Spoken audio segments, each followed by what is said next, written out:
Okay, satu ayam sambal and ayam kicap. Ini nanti kuah kita akan tuang tau dekat atas ayam yang atas nasi. Kita bagi daging rendang. Daging rendang kita ni baik punya bro. Boleh tengok dia punya juicy dia. Dia punya panas-panas ni, panas-panas.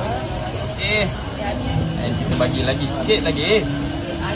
Dia punya kuah pun kita bagi kurang minyak. Sambal goreng kita yang terbaik.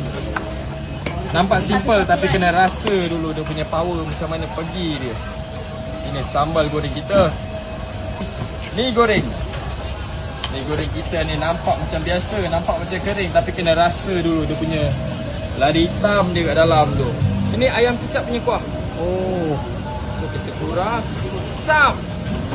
Ini kuah ayam sambal kita. Oh. Serunding.